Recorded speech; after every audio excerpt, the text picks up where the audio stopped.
The moment they notice absence, everything I was becomes a weapon. You didn't see it coming. I didn't yell, I didn't explain.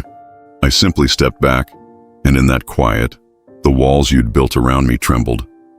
The messages I left unread, the calls I let ring in the void, they weren't cruelty. They were mirrors. Every unanswered ping, every silence that smelled like accusation became a revelation. You thought I was infinite.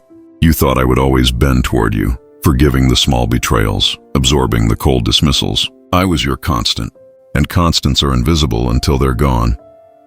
I remember the pulse in my own chest, the sudden realization that giving too much was a weakness, that attachment without restraint is submission. I felt the tremor of fear, yes, but not for myself.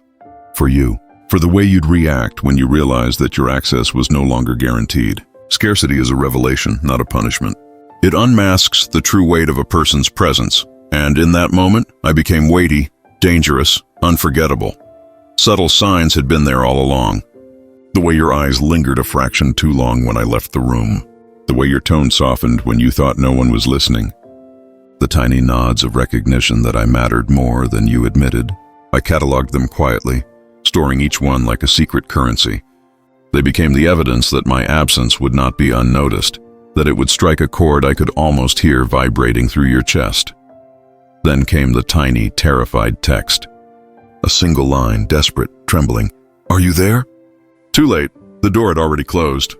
My withdrawal wasn't abandonment. It was revelation.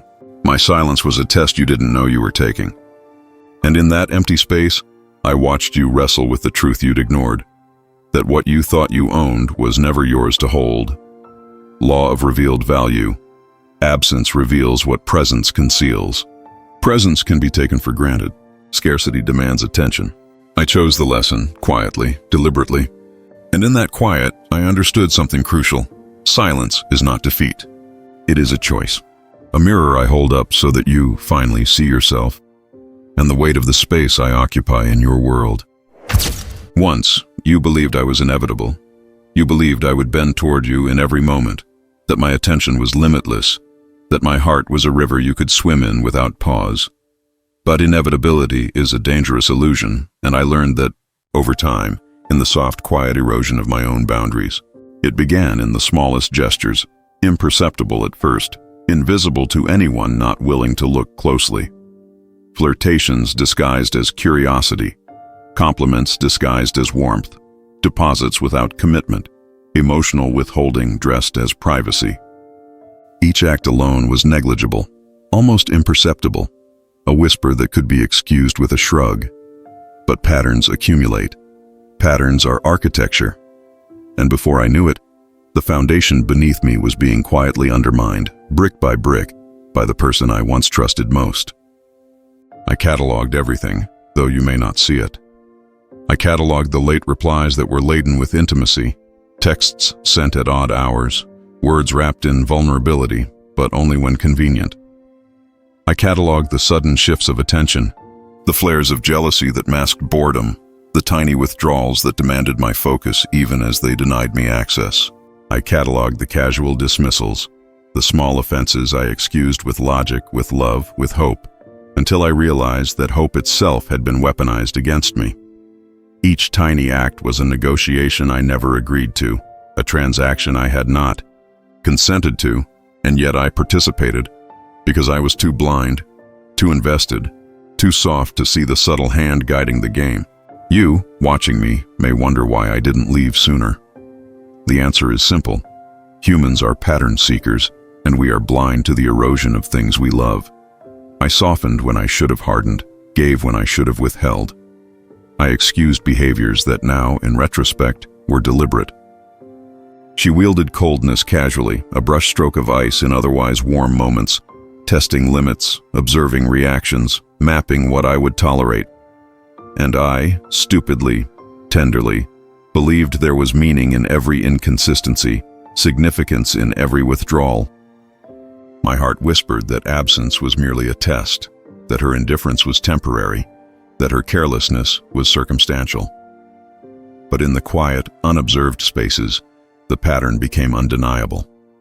Patterns, I realized, are how manipulation grows invisible. One flirtation unnoticed, one moment of coldness forgiven, one compliment misunderstood as devotion. The sum of these fragments is not love, it is entitlement. The tiny betrayals compound into expectation, and expectation breeds audacity. You think I am exaggerating? Look at the evidence.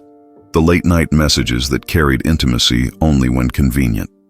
The sudden anger over imagined slights, masking disinterest. The casual emotional withdrawals that demanded explanations I was always ready to provide. Each act on its own is forgivable. Together, they are a blueprint for loss.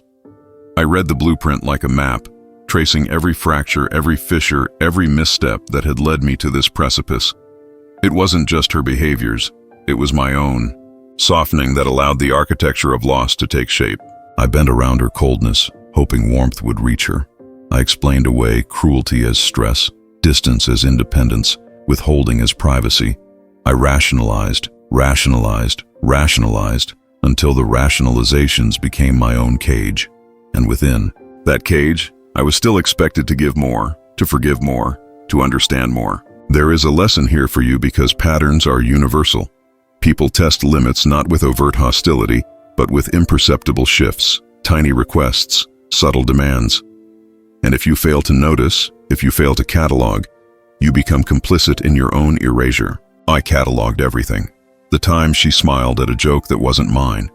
The times she lingered over another man's words while mine went unnoticed. The sudden outbreaks of jealousy that always followed her boredom. The casual dismissals of promises. The careful emotional distance. Each detail was a thread, weaving a tapestry I was only beginning to understand. The late replies that smelled of intimacy were not affection. They were hooks. The teasing attention was not warmth. It was currency. Every slight, every withdrawal, every flirtation was a transaction in a game I had not agreed to play. And I paid again and again because I did not yet know the rules. Then came the deliberate crossing of a boundary I once excused. It was not dramatic, not explosive, not violent. It was quiet, surgical, invisible to the unobservant eye. A comment meant to unsettle, a glance meant to diminish, a request meant to test the limits of my patience and presence. And in that moment, the veil lifted. I saw clearly what had been accumulating, the architecture of manipulation and entitlement that had been building beneath my attention, my love, my tolerance. The realization was both terrifying and liberating. I had been eroded, not by grand betrayal, but by repeated precise small acts, each of them unnoticed until the sum could no longer be ignored. Law of patterned betrayal. Small acts repeated become the architecture of loss. You cannot fight what you do not see. You cannot guard against erosion if you ignore the cracks. Patterns once established define the boundaries of power and the limits of your influence. The map is essential. Without it, any strategy you enact is random. Any resistance is blind. Background is not trivial. It is survival. Understanding the design behind behavior is the first step in reclaiming control, in knowing when to bend, when to harden, and when to withdraw entirely. I speak to you now, man to man, because you will recognize the truth in yourself. There is always a pattern. There is always erosion beneath apparent stability. There are small betrayals, subtle manipulations, tiny acts repeated until your world is rearranged without your consent. The only difference between those who remain victims and those who emerge unbroken is the willingness to see, to catalog, to understand. I have done so. I have traced every fissure. I have marked every boundary, every violation, every moment I once excused. And in that tracing, in that cataloging, I found clarity. The architecture of loss is visible to those who look, and it is only visible to those who care enough to notice. The background is the map. Each late text, each casual withdrawal, each flirtation disguised as curiosity, all of it mattered. None of it is insignificant. The erosion, the small betrayals, the quiet manipulation, these are the scaffolding of a future reckoning. And knowing this, seeing this, cataloging this, is not obsession. It is strategy. It is preparation. It is survival. When the next step comes, when the withdrawal is necessary, when scarcity becomes your weapon, you will know exactly where to strike, what to reveal, and what to withhold. The map will guide you. And without it, strategy is random, power is illusory, and you are at the mercy of forces you do not understand. Watching teaches you more than reacting ever could.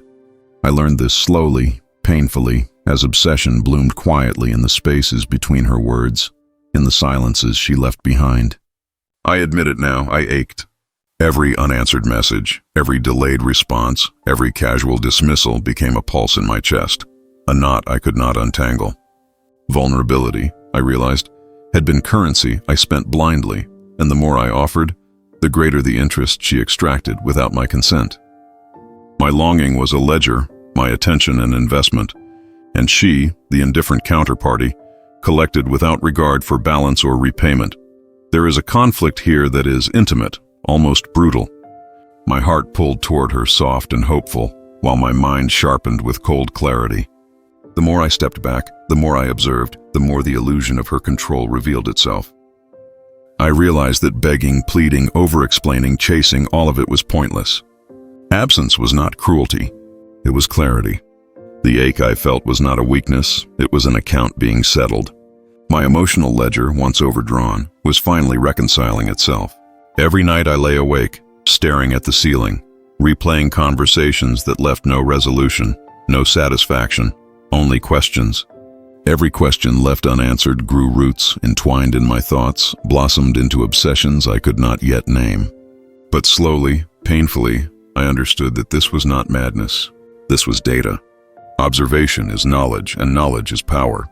The signs were there, etched into my body and mind. Sleepless hours, a heart that beat faster at her name, a stomach that twisted at her indifference. My hands fidgeted over empty phones, longing for interaction that would never arrive. Conversations replayed endlessly in my mind, dissected line by line, tone by tone, searching for intent, searching for meaning. And in the quiet, I began to recognize patterns not in her behavior alone, but in my own responses, the way longing sharpened into obsession, the way vulnerability became a weapon used against me, the way hurt accumulated like unpaid debt until it demanded acknowledgement. Pain, I realized, is a teacher if you are willing to watch, willing to catalog, willing to translate it into understanding rather than pleading. I began to treat my suffering as evidence. Each pang, each heartbeat that raced at the memory of her voice, each ache in my chest from imagined betrayals became data points. Observation replaced reaction. Pain replaced impulsive longing. I learned to sit with it, to feel without reaching, to catalog without acting. The nights became laboratories. I studied myself as much as her, recording her laughter in my mind, not to relive it, not to soften, but to analyze its power, its effect, its boundaries. That night, when her laughter echoed in my head, I chose not to replay it. I let it exist only as a marker of my own response, a testament to the fact that control begins inward. I observed, I felt, I accounted. I grew. There is a cruel beauty in this kind of self-study. The body speaks truth, the mind resists. My chest ached with longing, yet that ache made me more aware. My insomnia revealed which thoughts held weight, which memories mattered, which questions haunted me with persistent urgency. I learned to measure desire, to measure attachment, to measure the cost of every glance, every word, every pause. Observation taught me that obsession is not merely about desire. It is about what is left unresolved. The unanswered questions, the unreciprocated efforts, the neglected emotional debts, these are the soil in which obsession blooms. And once you recognize the soil, once you see the seeds taking root, you stop fertilizing them with pleading, with desperation, with absence of strategy. You stop feeding what you cannot control. I also observed the subtle ways she manipulated my attention, knowingly or unknowingly, and I cataloged these behaviors with cold precision. A casual mention of another man, a faint sigh of disappointment, a lingering gaze that carried implied judgment, all became markers, cues I would store, study, and learn from. I saw the power in her indifference, and I acknowledged it without surrender. In witnessing without reacting, I reclaimed agency. The ache of desire did not vanish, but it transformed. Longing became awareness, pain became data, vulnerability became strategy. And with that transformation, I understood a fundamental law of rebirth. Your suffering, observed, becomes the material of your power. There is a temptation here to mistake observation for passivity. It is not. Observation requires courage, patience, and a willingness to sit in discomfort. The mind resists inactivity. The heart demands closure. But true mastery, I discovered, lies in the ability to witness without pleading, to feel without reacting, to allow the unreciprocated pain to refine rather than destroy. I catalogued my nights of sleepless analysis, noting how each thought of her made me tremble, and yet how each tremor increased my clarity. I recognized that obsession is merely the mind's way of processing absence, and that absence, wielded deliberately, transforms the observer into a strategist.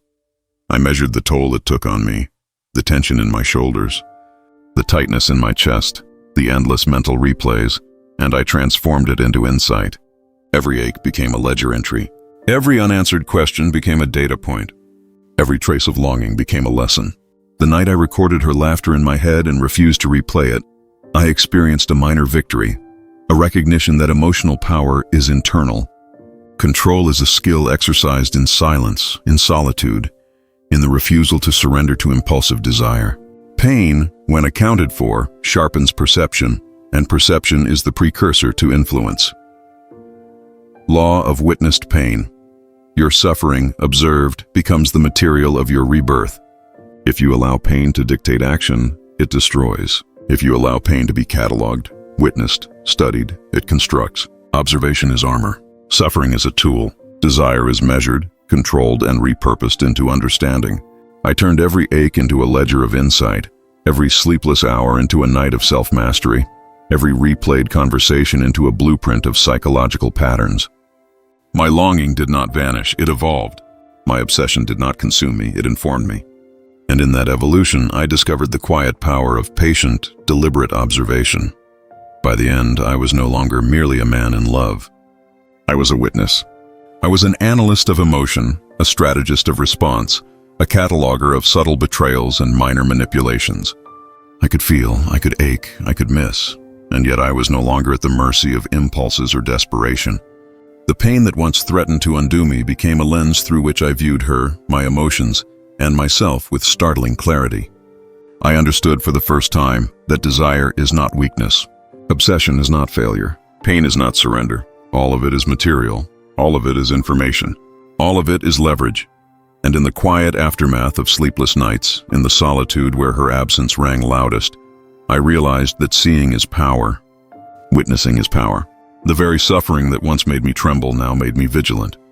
The unanswered questions that once haunted me now sharpened my sight. I observed without reaching. I catalogued without surrendering. I learned without pleading. And through this deliberate, methodical observation, I began to reclaim what was mine, not her attention, not her affection, but the mastery of myself. The first true step towards strategic control. Pain sharpens sight. With sight comes control. With control comes agency. And with agency comes the first step toward rebirth. The ledger of longing, the catalog of sleepless nights, the recordings of laughter, the meticulous study of absence and behavior, all become instruments of power when the observer refuses to plead, refuses to react, refuses to surrender. This is not cruelty. This is learning. This is mastery. This is the law whispered by experience. Watch, feel, witness, and transform. In that transformation, I became untouchable. Scarcity is not cruelty. It is craftsmanship. That is the first lesson I learned when I began to turn observation into action. There is a rhythm to withdrawal, a cadence to distance, a deliberate architecture to absence that is more powerful than any pleading, any declaration, any desperate attempt to reclaim attention. Desire is not born of abundance. It is sculpted in the spaces between presence and absence. I learned to craft those spaces carefully, deliberately, without haste, without emotion-driven impulses. I measured every word withheld, every call unanswered, every glance delayed. Scarcity, applied with precision, becomes a tool of influence. The strategy began with calibrated withdrawal. I did not vanish completely. I withdrew with intent. I created gaps that invited reflection rather than panic, moments that demanded attention without desperation.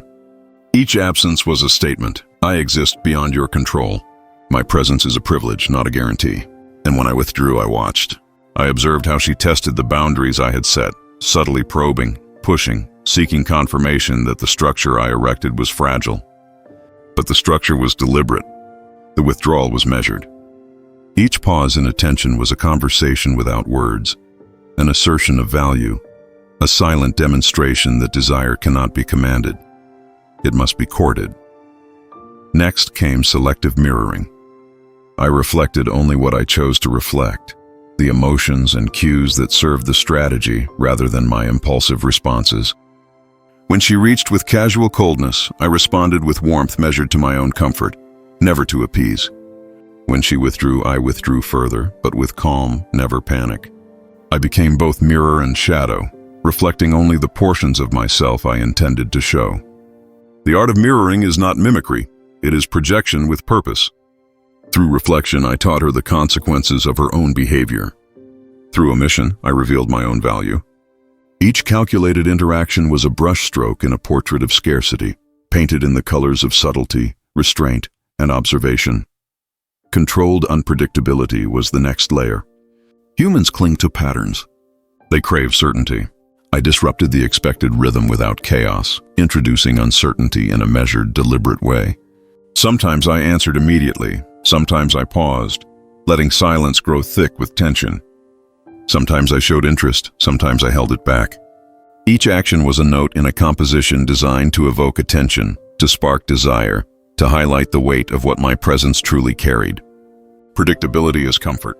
Comfort breeds indifference. Indifference is erosion. By introducing controlled unpredictability, I sculpted desire without ever speaking a word about scarcity. The art of being both present and unreachable became the ultimate refinement. Presence must never feel obligatory. Absence must never feel punitive. I existed in that tension, a constant yet elusive force, visible yet unattainable. She could sense my proximity, feel its warmth, yet could not fully grasp it. And in that space, desire grew, pulling her toward me without manipulation, without pleading. The paradox is simple. Proximity with restraint enhances value. Abundance diminishes it. Desire is not stolen. It is engineered through disciplined absence and deliberate engagement. Conflict arose naturally. Ethical discomfort shadowed every step.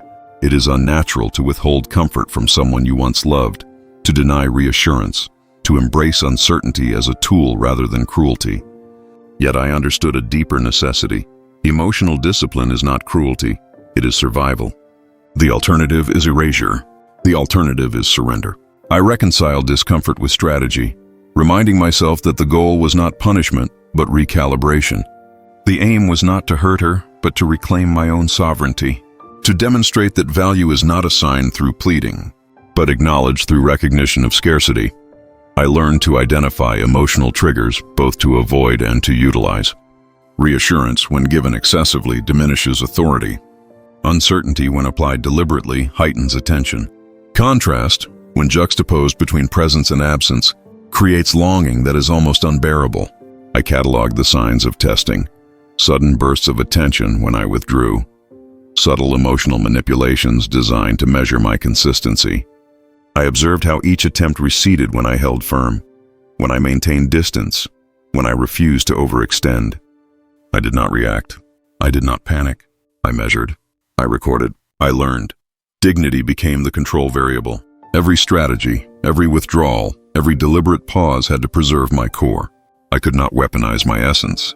The moment strategy compromises integrity, it becomes theater. Influence that masquerades as manipulation is fleeting. Power that is authentic endures. I kept my boundaries intact.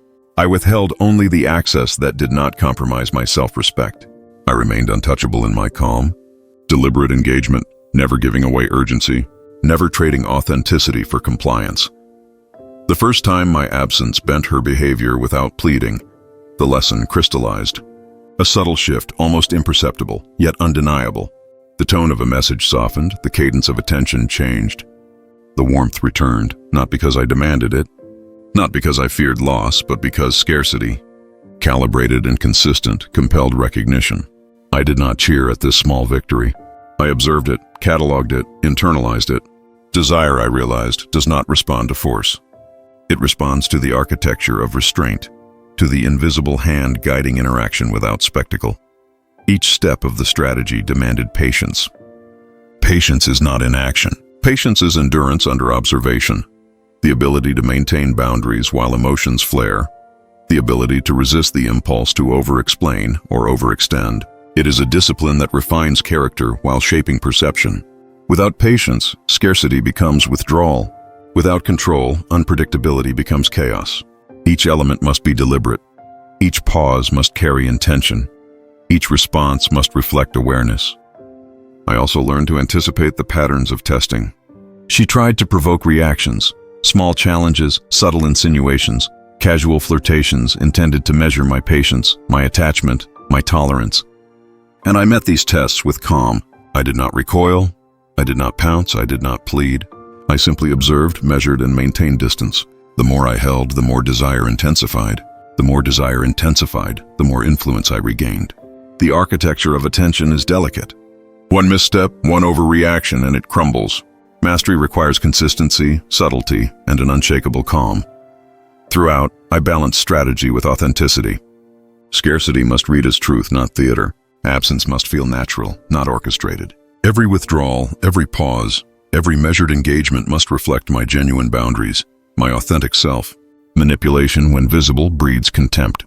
Influence, when invisible, breeds recognition. I learned to be deliberate without artifice, to withhold without coldness, to guide without coercion. The distinction is subtle, yet profound. The observer recognizes it, the tested obeys it unconsciously. Desire is sculpted, not demanded. I integrated emotional triggers into the framework without surrendering myself. Uncertainty heightened attention. Contrast sharpened perception. Delayed reassurance reminded her that attention is earned. Controlled unpredictability disrupted entitlement. Each element was a tool, wielded with precision, guided by observation and tempered by patience. The ledger of interaction grew richer with each cycle, cataloging responses, measuring attention, calibrating withdrawal. I became an architect of influence, a sculptor of desire, a strategist wielding absence as a mechanism of power. Law of measured absence. Desire is engineered. Restraint is the mechanism. Attention cannot be commanded. Influence cannot be demanded. Scarcity, when applied with discipline and integrity, produces results that pleading never achieves. Presence becomes meaningful. Absence becomes compelling. Desire, once engineered through observation. Calibrated withdrawal, selective mirroring, controlled unpredictability and authentic boundaries, bends toward recognition without coercion, without drama, without apology. By the time the strategy took root fully, I was no longer merely a participant in interaction. I was the unseen force shaping it. The subtle shifts, the small bends in attention, the softened responses, all occurred without my voice raised, without my motives explained. Scarcity worked quietly, invisibly, inexorably. Desire responded not because it was commanded, but because it had space to breathe, to acknowledge value, to seek what was no longer freely given. Every pattern she revealed, every reaction she offered, every test she applied became part of a larger narrative I controlled without spectacle. Withdrawal, mirroring, unpredictability, and presence, all integrated seamlessly, appearing natural, truthful, effortless. Scarcity is craftsmanship, not cruelty. Desire is not stolen. It is sculpted. Attention is not demanded. It is earned. And through deliberate, patient, methodical application, I learned the true art of influence, to shape without coercion, to guide without drama, to assert value without surrendering integrity.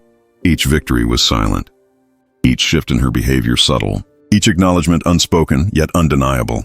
And in the quiet aftermath of careful absence, the law became clear. Restraint is power. Scarcity is influence. Desire bends not to demand, but to absence crafted with intention. My strategy, grounded in observation, calibrated withdrawal, controlled engagement, and integrity, was not a performance. It was truth. And truth, applied deliberately, shapes reality more effectively than any plea, any manipulation, any desperate attempt to reclaim attention. When you pull away, the atmosphere changes. Small storms become earthquakes. I felt it before she said a word, the tension in the silence, the tremor in the messages that had once been casual. Every pause I imposed, every absence I maintained, set off subtle shifts. invisible to outsiders but catastrophic in the intimate gravity we shared. The pace of communication quickened. Words arrived sharp, laced with accusation and desperation. The light, playful intimacy we once had began to crack under the weight of scarcity. The game had shifted. My withdrawal was no longer a whisper. It was a presence she could no longer ignore. Conflict surfaced in its rawest form, her panic against my calm. Each message she sent was a test. Each call she made was a probe, and I remained steady, deliberate. I did not flinch, I did not apologize, I did not rationalize. Scarcity had moved from subtle demonstration to active demand. She sensed it. She felt the loss of predictability, the absence of constant validation, the quiet refusal to meet her on impulse. Desire, cultivated in absence, now pressed against her awareness. She was both anxious and attentive, frantic in ways she would never admit, and performing for an audience that included me, though I refused to participate in the performance. Psychological signs emerged with startling clarity. Performative guilt, those messages crafted to soothe her own conscience, not mine, flooded my inbox.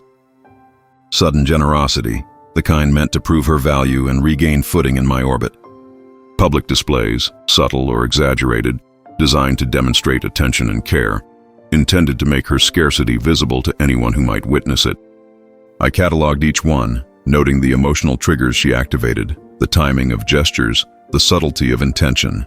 Every act of desperation became a lesson in human psychology, a map of what scarcity evokes when absence is applied correctly, consistently, deliberately. Messages escalated from casual attempts at reconnection to pointed, piercing probes. "Why are you distant?" they read. "Do you even care?" Every punctuation mark, every italicized word, every ellipsis was deliberate. They carried weight far beyond the literal meaning, a calculated appeal, unconscious or not, to reclaim access. And I did not respond in the expected manner. My inaction became my message. My silence became my assertion. And in that assertion, the small earthquakes of her panic grew larger, deeper, more revealing. Escalation, I realized, is not about shouting louder. It is about creating a void that compels recognition and then maintaining your equilibrium while others flail. The conflict intensified in the arena of performance. She sought to reclaim what she had once taken for granted. In subtle gestures, in casual comments meant to entice, in orchestrated generosity, she demonstrated the lengths to which scarcity forces the mind to recalibrate. And I observed, steady, unreadable, humane in restraint. I did not destroy her. I did not lash out. I allowed the escalation to unfold as naturally as the rising tide, noting every pattern, every escalation, every signal that desire was bending under absence, that panic was revealing vulnerability. The climax of this escalation came in the form of a confrontation that felt like a trial. Words were sharp, accusations precise, performances rehearsed. She attempted to buy back what she had squandered: attention, affection, the comfort she once assumed as guaranteed. Every argument, every explanation, every plea carried desperation beneath the surface, and I remained calm, impartial, the silent arbiter of value. I did not yield. I did not bargain. I listened. I cataloged. I allowed her own efforts to reveal the truth. Scarcity, wielded patiently, teaches more than confrontation ever could. Advice for anyone walking this path is simple but vital. Remain unreadable enough to test, humane enough to not destroy. Do not surrender your dignity to desperation. Do not weaponize absence in a way that annihilates. Instead, allow it to illuminate. Let escalation reveal the desperation that truth cannot hide. Let absence extract clarity from panic. Observe, catalog, and maintain calm. Your presence and your withdrawal are tools. How you wield them defines the gravity of desire and the clarity of perception. Escalation is not chaos, it is revelation. It is a mirror held up to the true depth of attachment, to the latent need that only absence can unmask. As she moved through the stages, guilt, generosity, spectacle, I understood the law: the rarer you are, the higher they will bid for you. Desire inflates in proportion to scarcity. Panic and performance, orchestrated or unconscious, become the metrics of emotional investment. And in witnessing, observing, and maintaining equilibrium, you convert escalation from a threat into a map, a lesson, a ledger of human psychology that reveals not weakness but insight. I watched as her panic peaked. Her gestures grew larger, her attempts more desperate, and I maintained my boundaries. Each act of escalation was a confirmation of the effectiveness of strategy, the power of carefully calibrated absence. No pleadings, no explanations, only observation, restraint, and the unspoken assertion that desire cannot be forced, only sculpted. The atmosphere may quake. Small storms may rage. The tidal pull of attention may surge. But a steady hand, a calm mind, a measured presence or absence is all that is needed to convert chaos into comprehension, panic into recognition, desperation into truth. Law of emotional inflation. The rarer you are, the higher they will bid for you. Your absence inflates their desire. Your silence magnifies their panic. Their gestures, their performances, their desperate attempts at reclamation all reveal the depth of attachment that was invisible in complacency. And in this revelation lies power, the power to witness, to measure, to respond with strategy rather than reaction, to maintain dignity while the world around you surges in emotional volatility. Escalation, when observed rather than feared, becomes a tool for insight. Each frantic message, each performative display, each sudden generosity is a marker on the map of desire. The rarer you allow yourself to be, the clearer the landscape of attachment becomes. Panic is instructive. Desperation is revealing. The moment of confrontation, of spectacle, of emotional inflation, is the moment truth leaks, not in words, but in behavior, in reaction. In the undeniable acknowledgement of value withheld, the key is not to break them, not to crush them under calculated absence, but to allow escalation to function as a mirror. Observe without judgment, measure without haste, catalog without intervention. Their highest bids, their most desperate performances, reveal the hidden weight of your presence. Absence, wielded with calm and integrity, becomes both teacher and instrument. Desire does not collapse under scarcity. It bends, it stretches, it asserts itself. And when you maintain your equilibrium, you are not the manipulator. They are the ones revealing their own attachment, their own priorities, their own truths. By the end, escalation had revealed everything I needed to know. The storms of panic and desperation were not chaos. They were data. Their bids, their performances, their gestures, their frantic messages, all became evidence of attachment, recognition, and unacknowledged longing. In standing firm, in remaining humane yet unreadable, I transformed emotional chaos into insight, into strategy, into a ledger of human behavior that could never be unseen. Escalation is the crucible in which desire is tested, refined, and revealed. To observe it calmly is to master it. The vanishing became the mirror. Every absence I imposed reflected the weight of my own value back at me, and in that reflection, I saw clearly what I had been blind to, my own sovereignty. Now I stepped through it. The turning point arrived not with drama, but with subtle inevitability. Her plea came, urgent, trembling, vulnerable. Words meant to reclaim, to justify, to re-establish the pattern I had dismantled. And in that plea, I recognized the final tug of attachment, the last echo of a force that once held me captive. I felt it and allowed it to pass through me without yielding. Conflict surged within me, like a tide that still remembers the pull of the moon. The desire to explain, to soften, to mend was there. But alongside it, the new muscle of self-possession flexed for the first time with absolute clarity. I understood that mastery is not in making others fear loss, not in bending them to your will, not in orchestrating desperation. Mastery is in refusing to be owned. Mastery is in holding your center as the world around you frays, in observing without pleading, in speaking without needing compliance.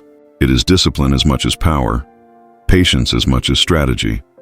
I recount the moment with precision, because it became a teaching for myself. She unraveled while I remained anchored. Her voice shook. Her gestures begged. Her eyes searched for the pattern I once embodied, the man who would compromise, who would explain, who would adjust to soothe anxiety. But that man was gone. He had been rebuilt in silence, sculpted by absence, informed by observation, disciplined by restraint. I had learned to hold my center while the storm of her attachment surged and broke against me. And in that holding, I realized power born from silence is kinder than power forced from pain. I spoke truth one last time, deliberately, without rhetoric, without accusation, without entanglement. The words were precise, calm, resolute. They carried no demand, no attempt at manipulation, no need for approval. They were mine. And then I stepped away, leaving the outcome to consequence, to the patterns she had set in motion herself, to the recognition, or lack thereof, that comes when absence is absolute. The plea, the performances, the panic, all became background noise against the quiet authority of self-possession. Advice is simple. Let the climax be your graduation, not their defeat. Do not seek vengeance, do not seek triumph over another's panic. Do not cling to reclamation. The highest victory is choosing yourself, your integrity, your boundaries, your clarity. Speak truth, withdraw, observe the consequences. And in that quiet, unshakable stance, mastery asserts itself without spectacle, without coercion, without cruelty. In that moment, I understood the law of final sovereignty. Your highest victory is choosing yourself over reclamation. The attachment I once sought to secure, the approval I once craved, the patterns I once chased, they no longer held power over me. I was whole in absence. I was sovereign in silence. I had achieved not mere influence, but freedom. The freedom to exist unclaimed, unbent, unmanipulated, entirely my own. And in that freedom, I became untouchable, not through force, but through the deliberate choice to value myself above the whims of desire, above the gravity of another's panic, above the ephemeral illusions of control. Stepping away was not defeat. It was graduation. Watching her face, seeing the subtle shifts, the realization in her eyes that my presence was no longer negotiable, it was almost irrelevant, was neither triumph nor cruelty. It was clarity. The final tug of attachment had been met with unwavering equilibrium. The storm had broken against my calm, and in that calm, I found my power, a quiet, patient, absolute sovereignty, born from silence and self-possession rather than panic, manipulation, or coercion.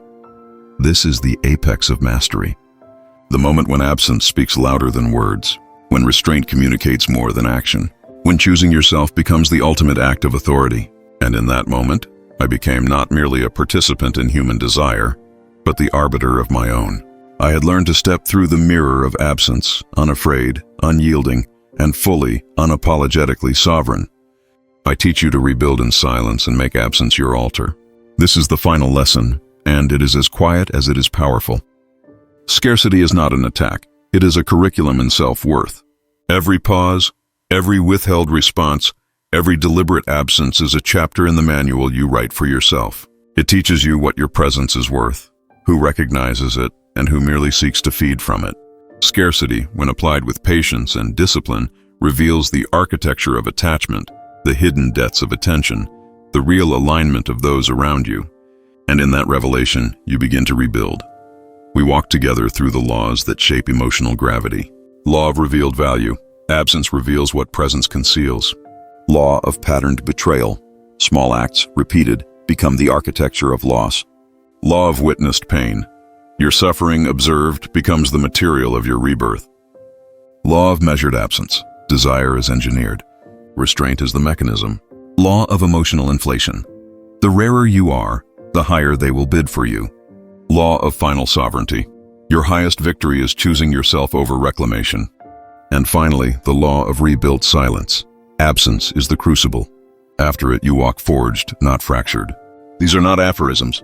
They are the milestones of mastery, the markers of the path from collapse to clarity, from longing to authority, from fracture to control. The temptation to gloat is real. The desire to flaunt, to expose the panic, to measure your victory against their loss, it is seductive. But wisdom, forged in silence, counsels otherwise. Healing is more potent than vengeance. Calm is more powerful than spectacle. Every small absence you practice now, every calculated withdrawal, every silent observation is a rehearsal for the ultimate act of reclamation, the reclamation of yourself. The conflict between pride and patience, between impulsive triumph and measured strategy, is the final test. Resist the temptation to use absence as punishment. Use it as education, for yourself first, for them second. The signs are subtle but unmistakable. Those who deserved you recognize the space you create and respect it. Their attention does not surge in panic. Their desire aligns with integrity. They understand that your value is intrinsic, not granted by proximity or affirmation. Those who only sought supply test, manipulate, and attempt to reclaim without understanding. Their gestures are performative, their guilt fleeting, their generosity shallow. Absence illuminates these patterns with brutal clarity. The more you practice silence, the more transparent the landscape becomes. You learn to distinguish between attachment that is authentic and attention that is transactional. Practical steps anchor this transformation. Begin with small absences, an hour without replying, a day without explanation, a subtle pause that creates reflection without drama. Observe without reacting. Record the behaviors and markers that emerge. Note who respects boundaries and who attempts to negotiate them. Maintain dignity at every stage. Never apologize for scarcity. Never rationalize your withdrawal. Allow absence to teach the lessons words cannot. Let desire reveal itself. Let panic expose priorities. Let performance illuminate intent. The practice is subtle, almost imperceptible, yet its effects are profound. There comes a moment when you realize you no longer flinch when they return. You have stepped beyond attachment to approval, beyond longing to validation, beyond reaction to influence. Their gestures, their attempts, their panic, they no longer shift you. You are anchored in self-possession. You have learned to walk the line between observation and engagement, between patience and authority, between absence and presence. That is the moment of mastery, the apex of the journey. You do not need to reclaim what was never yours to lose. You do not need to bend to desires you once served. You are sovereign. Transformation through calibrated loss is the final principle. Absence is the crucible. Every withdrawal, every silence, every deliberate scarcity hammers, melts, and reforges the self. Pain and longing, observed rather than surrendered to, become tools of rebirth. Emotional inflation, panic, performative guilt, they are the markers of lessons learned, the feedback of mastery in action. Your previous patterns of longing, your previous indulgences in vulnerability, your previous tolerance for manipulation, all are rewritten in this new ledger of presence and absence. You emerge forged, not fractured, aware, not anxious, sovereign, not subservient. Carry these laws into your next lesson. Absence is not cruelty. Scarcity is not manipulation. Silence is not surrender. It is the architecture of self-possession, the laboratory of desire, the instrument through which mastery is demonstrated. Practice, observe, and catalog. Test your value with quiet absence. Preserve your dignity. Maintain equilibrium. Rebuild in silence, and let the world measure your gravity without your interference. In that practice, you reclaim not just attention, but autonomy. Not just desire, but sovereignty. Not just influence, but authority over your own life. And when the time comes, when the next test arrives, when patterns shift and attachment is revealed, you will walk forward unshaken. You will step into your presence without apology, without pleading, without performance. You will have been forged by absence, tempered by observation, strengthened by restraint, and reborn in deliberate silence. That is power born from patience, from dignity, from self-possession. That is mastery of the laws we have traced together. That is the final act. Quiet, sovereign, unshakable. Law of rebuilt silence. Absence is the crucible. After it, you walk forged, not fractured. Let this principle guide every pause, every withdrawal, every silent assertion. Carry these lessons forward into your life, into your interactions, into your understanding of desire, value, and human behavior. And let the discipline of scarcity become your own, unspoken, undeniable, eternal. Subscribe to the discipline of scarcity. Practice absence. Observe, record, and rebuild. Walk forged, not fractured. And in the quiet mastery of your presence and absence, you will discover the gravity of your own worth.